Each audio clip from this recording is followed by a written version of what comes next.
Beleza, então, gente, voltamos aqui. Agora 2h50. Biologia B. Na Biologia B, a gente começou ali falando da origem da vida, na aula passada. Eu falei aqui para vocês da abiogênese, né, a parte da geração espontânea, que a vida ela surge a partir da matéria bruta, a partir da matéria inanimada. E nós vimos que Louis Pasteur, né, ele vai colocar um ponto final nessa ideia da geração espontânea. Até brinquei com aquele meme lá, né? Nada a ver, irmão, tal. Por quê? A geração espontânea, ela é derrubada a partir de 1860, 1861, 62. A gente tem, então, o experimento gargalo de cisne, pescoço de cisne, lá do Louis Pasteur, colocando um ponto final nessa história da geração espontânea. Só que aí, a partir desse momento, a gente tem o quê? Se a vida não surge a partir da matéria bruta, se a vida surge a partir de outra vida pré-existente, nós temos um problema. Como surgiu a primeira vida? Como surgiu o primeiro ser vivo? Aí que vem as hipóteses para a origem da vida, gente. Eu sempre, antes de começar essas aulas, eu sempre tenho cuidado de dizer que a gente está trabalhando aqui a nível de como isso é cobrado no Enem, como isso é cobrado nos vestibulares,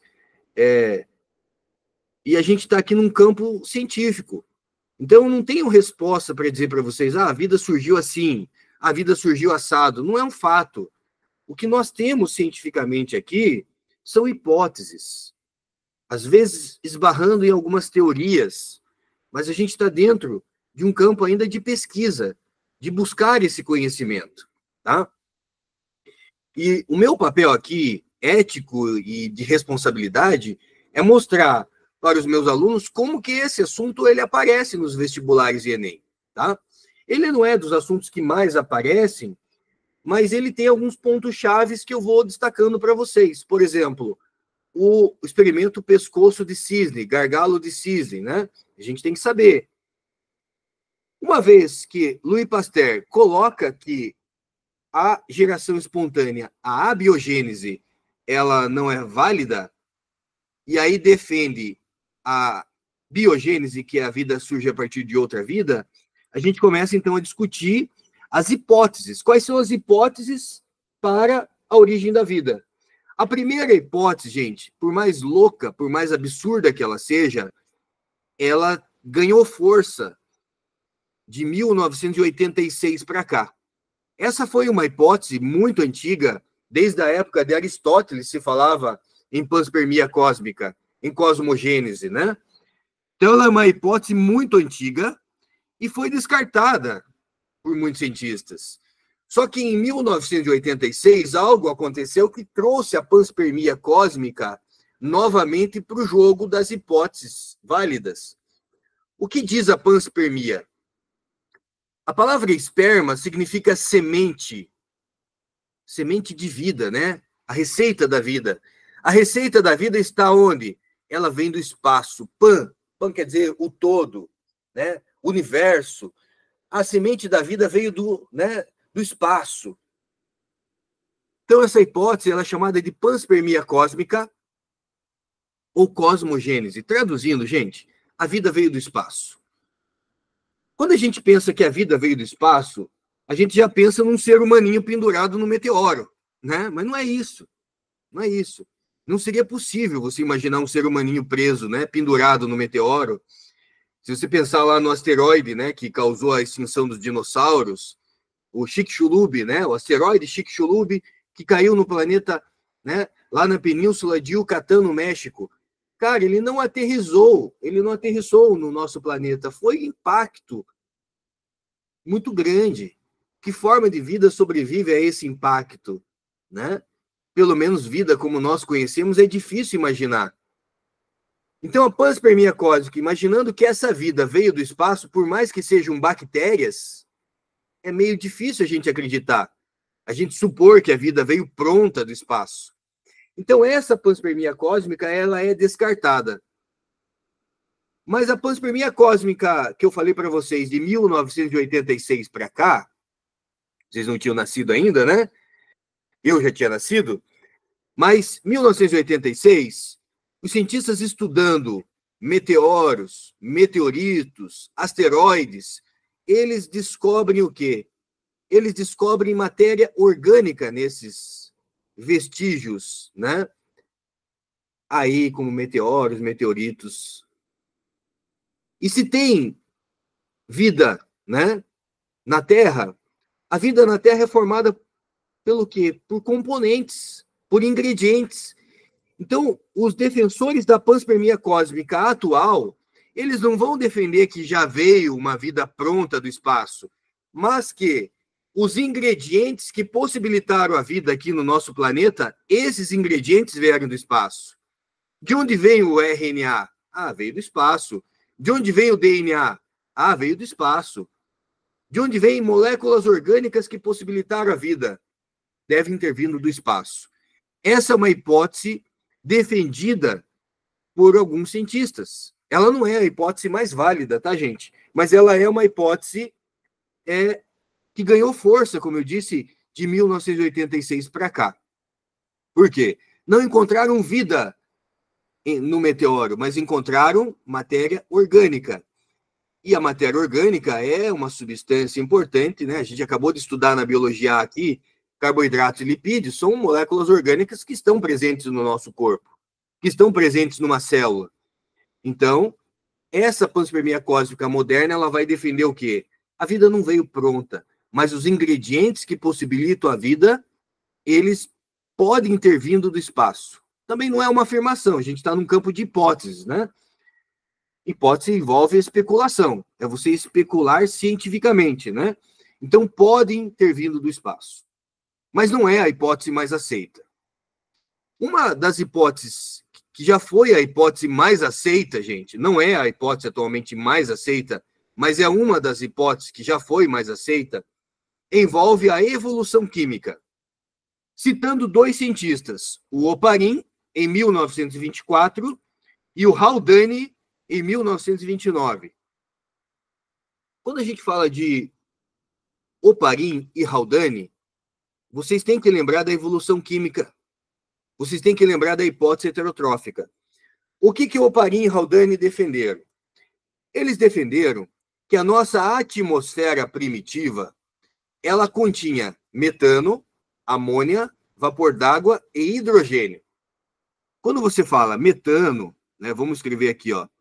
Quando você fala metano, você está falando de CH4. Amônia, NH3. Vapor d'água, você está falando de água na forma de vapor, né? Hidrogênio, H2. Esses elementos químicos, eles estavam presentes na nossa atmosfera de acordo com Oparin e Haldane. Eu já adianto para vocês por que essa hipótese não é a mais aceita. Porque hoje nós sabemos que a nossa atmosfera primitiva, o planeta Terra, gente, ele vai ter 4,65 bilhões de anos, tá? Então, imaginando a idade do planeta Terra em 4,65 bilhões de anos, quando surgiu a primeira vida no planeta? Acredita-se que o primeiro ser vivo surgiu próximo de 3,8 bilhões de anos. Ou seja, entre o surgimento do planeta Terra até o surgimento da primeira forma de vida, nós tivemos uma janela de 1 bilhão de anos, praticamente. É muito tempo, né? Hoje nós sabemos que a atmosfera da Terra primitiva, ela teria uma composição um pouco diferente do que essa que foi desenhada pelo Oparin e Haldane. Por isso que essa hipótese, um dos motivos, não é a mais aceita, tá? Mas ela é bem desenhada, olha só. De acordo com o Oparin e Haldane, hidrogênio, amônia, metano, vapor d'água estavam sujeitos a uma situação, né, dessa Terra primitiva, a descargas elétricas, a radiações constantes. Raios, radiações forneceram energia para que reações químicas acontecessem, para que esses elementos pudessem formar moléculas químicas mais complexas. Acredita-se, de acordo com a hipótese heterotrófica de Oparin e Haldane, que chovia muito. E essa água, ela voltava, né? Então, nessa forma de chuva, mas ela não formava ainda os oceanos, porque a Terra estava muito aquecida. Então, essa água evaporava, condensava, precipitava. Muita chuva, muitas descargas elétricas.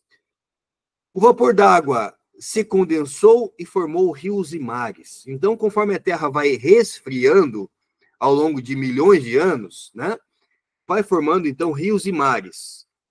E possibilita que, a partir de substâncias químicas simples, a gente tenha substâncias químicas mais complexas.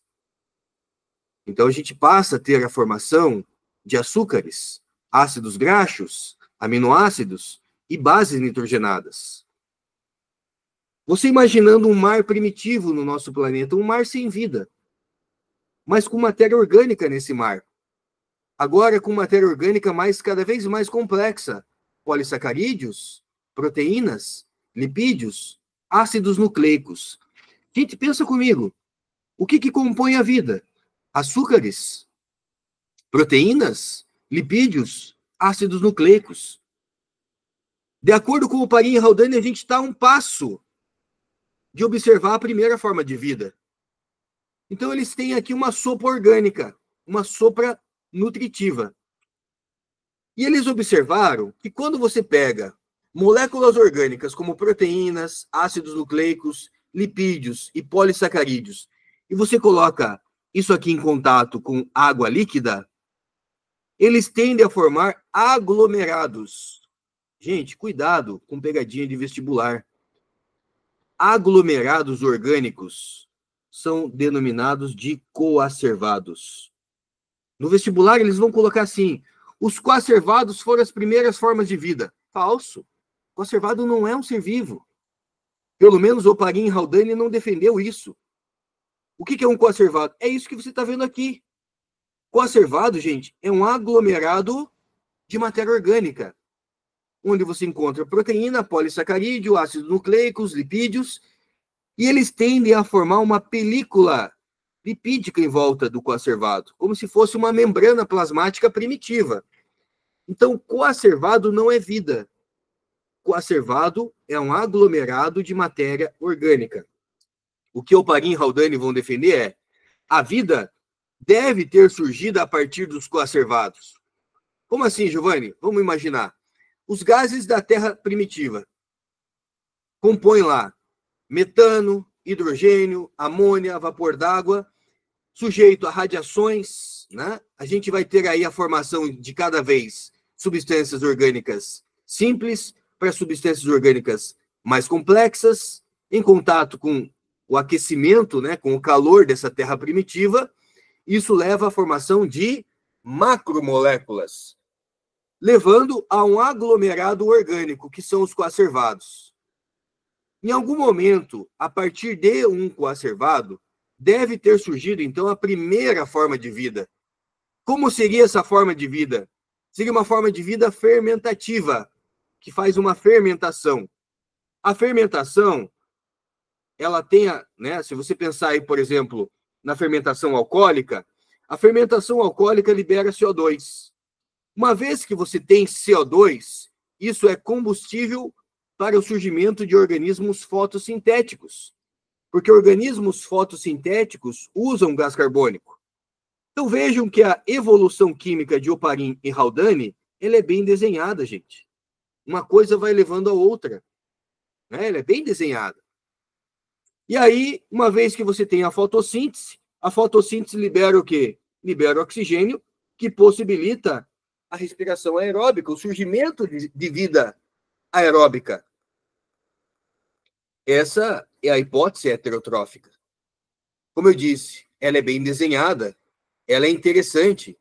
Por muito tempo foi a hipótese mais aceita. Mas de 2004, 2005 para cá, ela já não é a hipótese mais aceita. A hipótese mais aceita hoje é a hipótese autotrófica. Mas vamos seguir aqui só para a gente poder fechar esse raciocínio. De acordo com o Oparin e Haldane, as macromoléculas, elas tendem a se organizar numa estrutura que ele chamou de coacervado. Então, o que é um coacervado mesmo? É um aglomerado orgânico. Olhando esses coacervados no microscópio, gente, olha o que você observa. Você observa que um coacervado sofrendo um processo de separação, como se fosse uma divisão primitiva. Não é uma divisão celular, porque coacervado não é célula. Mas os cientistas, Oparin e Haldane, eles observaram que esses aglomerados orgânicos, eles sofriam divisão, eles sofriam quebra. Não é exatamente uma divisão, né? Mas eles sofriam quebra. E você passava a ter, então, coacervados menores. Como você também poderia ter aglomeração de coacervado, formando coacervados maiores. Isso aqui são imagens microscópicas do que Oparin e Haldane chamou, do que eles chamaram de coacervado, que foram os aglomerados orgânicos. Oparin e Haldane, então, trouxeram essa ideia da hipótese heterotrófica. A hipótese heterotrófica ela não foi comprovada. Cuidado, gente. Hipótese heterotrófica não foi comprovada. Porém, os experimentos de Oparin e Haldane foram comprovados. Um aparelho chamado aparelho de Thomas Miller, ou aparelho de Miller, em 1953, essa engenhoca aqui, ó, ela vai simular a Terra primitiva de Oparin e Haldane. Então, de novo, a hipótese heterotrófica ela não foi comprovada. O que o Thomas Miller fez com esse experimento foi, olha, o que o Oparin e Haldane eles propuseram pode ter acontecido mesmo. Então, isso daqui comprova que a ideia de Oparin e Haldane ela não é uma ideia rasa, ela é uma ideia que faz sentido. O que o Miller, não é só o Miller, tá, gente? Tem um outro cientista que ajuda ele também, vou anotar aqui, ó, Urey e Miller. Urey e Miller. Esse experimento aqui é conhecido como experimento de Urey-Miller, né? Ou Urey e Miller. Eles pegaram aqui e colocaram água, aqueceram essa água. Uma vez que você aquece a água, você tem vapor d'água, né? O que tinha na atmosfera primitiva, de acordo com o Oparin e Haldane? Água, metano, amônia, hidrogênio. Tudo isso estava sujeito a calor, tudo isso estava sujeito a radiação e descargas elétricas. Gente, essas substâncias químicas simples, metano, amônia, hidrogênio, amônia NH3, hidrogênio H2 e vapor d'água, H2O, isso vai ser coletado aqui, aminoácidos. Gente, Urey e Miller conseguiram produzir substâncias orgânicas no laboratório, a partir dessa engenhoca aqui. Então, esse aparelho, se ele aparecer no vestibular, ele não comprovou a hipótese heterotrófica, isso é falso. Mas ele tornou possível o raciocínio de Oparin e Haldane. Ele comprova que o raciocínio de Oparin e Haldane, ele é possível, tá? Ele é possível. É uma via possível. Hoje nós sabemos que não é a hipótese mais aceita, né? Mas é uma via que tem um raciocínio possível. Se formou molécula orgânica a partir da Terra primitiva, quer dizer, será que não pode formar outras moléculas orgânicas? E a partir daí, formar coacervados, e a partir de coacervados formar a primeira forma de vida, né? Então você tem aqui o aparelho de Urey e Miller, né? Thomas Miller e Urey, simulando as condições da Terra primitiva defendida por Oparin e Haldane, formando então aqui no final as moléculas orgânicas. Um outro cientista que vai contribuir ainda para esse raciocínio foi o Sidney Fox. O Sidney Fox falou, legal, vocês conseguiram produzir aminoácido no laboratório? Então me dá esses aminoácidos daqui que eu vou levar esses aminoácidos lá para o deserto. O Sidney Fox, gente, ele conseguiu usar, né, placas onde ele colocou esferas, as microsferas, né? Então você vai ter lá as famosas microsferas ou microesferas, né? Microesferas ou microsferas. Ele conseguiu produzir microsferas. O que seriam essas microsferas? Seriam proteínas, gente. O que ele fez? Olha só, se eu aquecer um aminoácido, o aminoácido é NH2. Tem um carbono central, hidrogênio, radical, C dupla O, OH. Se eu colocar outro aminoácido aqui, NH2, aí, NH2, carbono, hidrogênio, radical, grupo carboxila, C dupla O, OH. Eu acabei de esquematizar aqui 2 aminoácidos, tá, gente? Temos aqui uma porção amina e uma porção carboxila, que é uma porção ácida. Então, temos um aminoácido e aqui um segundo aminoácido, uma porção amina, uma porção carboxila, que é uma porção ácida. O que o Sidney Fox, qual foi a brilhante ideia dele? Eu vou aquecer os aminoácidos. Quando ele aqueceu o aminoácido, olha o que acontece. Quando você aquece o aminoácido, o que sai? Sai água. H2O. Quando sai água, gente, essa ligação que o carbono estava fazendo aqui e essa ligação que esse nitrogênio estava fazendo aqui, ele vai fazer direto com esse nitrogênio aqui. Porque vai sair água. Então, ele faz uma ligação aqui desse carbono do aminoácido da esquerda com o nitrogênio do aminoácido da direita e sai água. A gente chama isso aqui de síntese por desidratação. A gente vai aprender na próxima aula, quando falar de proteínas, a gente chama isso aqui de síntese por desidratação. Sai água e ocorre uma ligação peptídica. Então, o Sidney Fox, ele conseguiu produzir proteínas, aquecendo aminoácidos e produzindo as famosas microesferas, tá? Então, de acordo com a hipótese heterotrófica, a gente está falando de um mar primitivo, que vai formar uma sopa orgânica. A partir daí, a gente tem lá a possibilidade de você ter uma constituição química dos seres, produzindo, né, a partir de matéria orgânica que pode servir de alimento para sofrer fermentação. E nós sabemos que uma vez que você tem a fermentação, ó, isso aqui é glicose, C6H12O6, ó. Uma vez que você fermenta o açúcar, você pode produzir lá o etanol, e tem o desprendimento de CO2. E isso libera o quê? Libera ATP. Né? Então, vai fermentar um ser vivo que fermenta açúcar, ele consegue sobreviver. De acordo com o Parin e Haldane, a primeira forma de vida seria uma forma de vida fermentativa. Né? Hipótese sugerida por Haldane e aperfeiçoada por Oparin. Tá? Então, nós temos aí 2 cientistas defendendo a hipótese heterotrófica. Para a gente terminar essas hipóteses e terminar a biologia B, né, e finalizar com a biologia C, eu ainda tenho que falar para vocês mais algumas coisas. Talvez você já ouviu falar no tal mundo de RNA. É uma hipótese também. Né? O que é o mundo do RNA, Giovanni? Alguns cientistas defendem que a primeira molécula informacional foi o RNA, que o RNA deve ter surgido primeiro. Esse RNA informacional, com capacidade replicante e capacidade catalítica. O ribossomo é formado por RNA ribossômico. Ele tem função catalítica, né? Ali. Ou seja, tem função enzimática, gente.